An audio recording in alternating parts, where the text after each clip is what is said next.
Selamat hari Minggu anak-anak. Mari kita berdoa sebelum mendengar firman Tuhan. Bapa di dalam surga, kami bersyukur dan terima kasih pada hari ini sekali lagi kami boleh memuji dan menyembah Engkau dan mendengar firman Tuhan.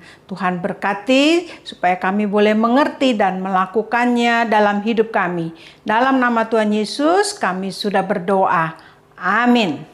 Anak-anak, kita mau nyanyi Kasih Yesus Lebih Indah. Kasih Yesus indah-indah, oh indah.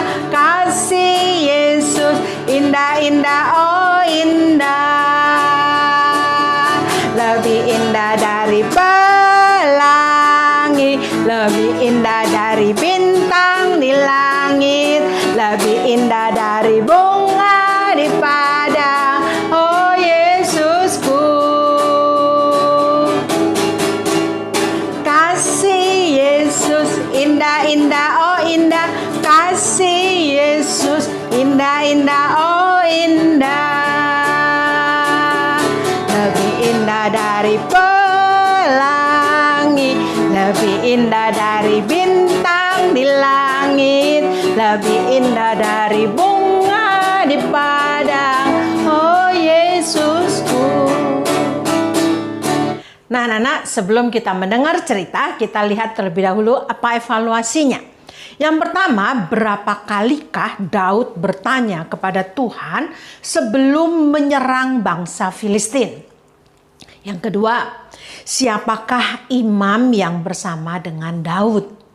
Dan yang ketiga, berapa banyak pengikut Daud yang keluar dari Kehila? Nah, anak-anak, mari kita menghafal firman Tuhan dari 2 Tesalonika pasal 3 ayat 13.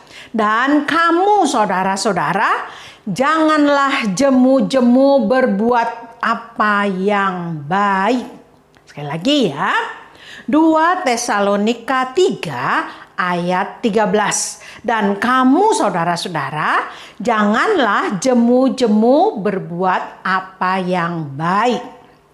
Nah, anak-anak, ingatlah cerita tentang Daud yang berada di pelarian. Nah, anak-anak, ketika dia berada di pelarian dan banyak sekali pengikutnya yang ikut dia. Lalu suatu kali ada yang memberitahu kepada Daud, tahu nggak bahwa di Kehila, kota Kehila itu sekarang sedang diserang oleh bangsa Filistin. Kasihan loh, mereka tidak bisa berbuat apa-apa. Oh ya? Aduh, harusnya kita bantu dia ya. Harusnya kita tolong. Tapi tunggu ya, aku mau bertanya dulu kepada Tuhan. Apakah Tuhan mengizinkan kita menolong kota Kehila itu? Nah, anak-anak, akhirnya Daud datang dan berdoa di hadapan Tuhan. Tuhan, apakah kami membantu kota Kehila di bawah serangan Filistin? Ataukah kami berdiam diri? Lalu Tuhan katakan begini, hai Daud, pergilah, kalahkanlah bangsa Filistin dan selamatkanlah kota Kehila. Nah, anak-anak, maka mulailah Daud mengumpulkan banyak pengikut-pengikutnya dengan katakan, mari saudara-saudara kita bantu kota Kehila supaya mereka tidak ditindas atau diserang oleh bangsa Filistin. Tapi bagaimana anak-anak reaksi orang-orang Daud? Mereka katakan, ya Daud, kami ini sebetulnya berada di Yehuda itu berada di dalam ketakutan. Dan kami sekarang bergabung dengan kamu. Ya sekarang malah disuruh melawan bangsa Filistin yang kuat itu. Kami nggak bisa Daud. Kami ini kan petani, penggembala. Nggak bisa perang.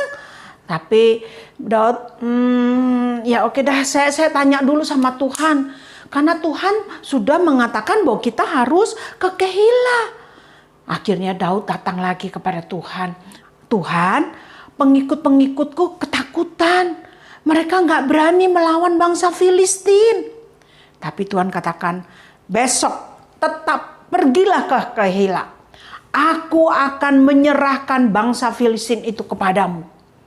Baik Tuhan, amin. Nah, akhirnya Daud mengumpulkan pengikut-pengikutnya dengan katakan, hei teman-teman, jangan takut, Tuhan sudah berjanji bahwa kita akan mendapatkan kemenangan. Tuhan akan menyerahkan Filistin kepada kita. Baik, kalau begitu kami berani, gitu ya. Siap. Nah, anak-anak, akhirnya mereka menyerang, masuk ke kota Kehila, menyerang bangsa Filistin. Dan memang betul, bangsa Filistin kalah, anak-anak.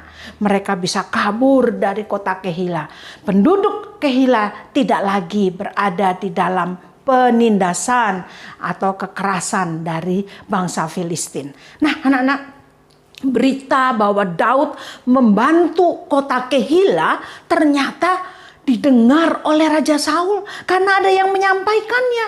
Raja Saul, tahu nggak? Daud itu di Kehila bisa mengalahkan bangsa Filistin loh. Sekarang dia ada di sana, katanya ya. Baik, bagus. Wah, bagus ini, kesempatan yang bagus. Hari ini pasti Tuhan menyerahkan Daud kepadaku, Raja Saul ini. Anak-anak, hari itu juga Raja Saul bersama dengan anak buahnya datang ke kota Kehila untuk menangkap Daud. Bagaimana dengan Daud, anak-anak? Ketika Daud juga mendengar bahwa Saul akan datang untuk menangkap dia, dia mulai gelisah takut. Aduh, gimana nih ya? Kota orang penduduk Kehila yang sudah aku tolong, kira-kira mau bantuin nggak ya? Nah, anak-anak, akhirnya Daud katakan kepada Abiatar, Abiatar, bawalah kemari baju efod imam dan pakailah. Ayo kita mencari kehendak Tuhan. Ya? Nah, anak-anak, akhirnya Abiatar menggunakan baju efod dan bersama dengan Daud mereka berdoa di hadapan Tuhan. Daud katakan, Tuhan, gimana ini? Apa yang harus kami perbuat? Saul datang dengan rombongannya akan menangkap kami. Apakah orang-orang Kehila juga akan menyerahkan kami kepada Saul? Ya, anak-anak, lalu Tuhan menjawab, hei Daud, memang engkau akan diserahkan oleh kota Kehila ini kepada Raja Saul. Waduh, ya Tuhan, ya Tuhan, terima kasih Tuhan. Nah, anak-anak, Daud mulai mengerti bahwa sekarang saatnya dia harus meninggalkan kota Kehila. Dan Tuhan sendiri yang sudah mengingatkan bahwa kalau tidak pergi dari kota Kehila, dia akan diserahkan kepada Raja Saul oleh penduduk Kehila. Nah, anak-anak, penduduk Kehila sepertinya kok nggak tahu berterima kasih gitu ya. Nah, anak-anak, akhirnya Daud sebelum rombongan Raja Saul datang, mereka sudah keluar, kira-kira 600 orang keluar dari kota Kehila. Nah, ketika rombongan Saul datang, ada orang katakan, hei Saul, nggak usah datang ke Kehila. Kenapa? Daudnya udah pergi sama rombongannya, sudah nggak ada. Ya, jadi aku telat dong. Iya, udah kemarin tuh dia udah pergi. Nah, anak-anak, akhirnya Saul tidak jadi ke Kehila dan kembali ke istananya.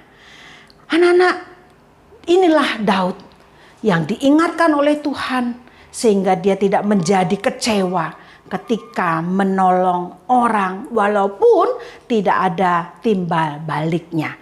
Bukankah itu juga yang dialami oleh Tuhan Yesus? Tuhan Yesus juga mengasihi banyak orang, menyembuhkan, bahkan membangkitkan orang mati.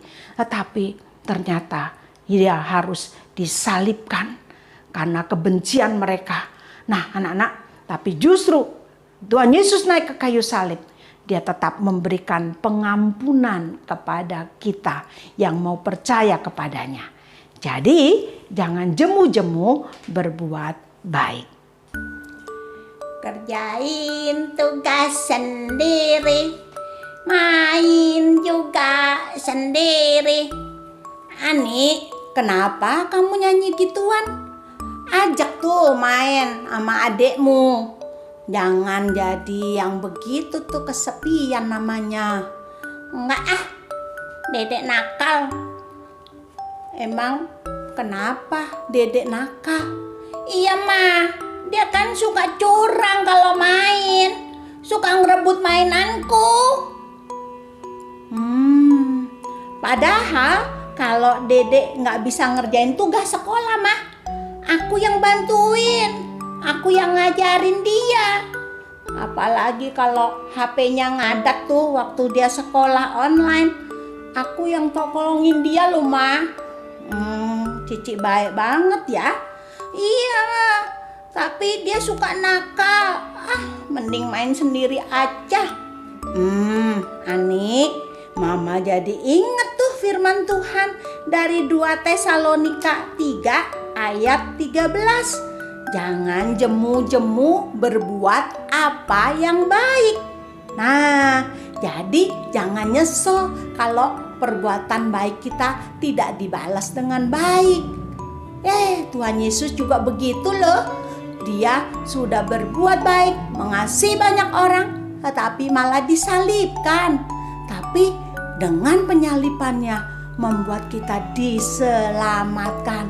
Tuhan Yesus tidak jemu-jemu berbuat baik. Ayo kita juga sama yuk. Iya Ma, tapi kan susah Ma melakukannya. Ya, mintalah pertolongan Tuhan. Pasti Tuhan memampukan kamu melakukannya. Oke Ma, makasih Ma. Mari anak-anak kita berdoa. Bapa di dalam surga, tolong kami untuk belajar terus berbuat apa yang baik. Dalam nama Tuhan Yesus kami berdoa. Amin. Ini evaluasinya. Sampai jumpa anak-anak.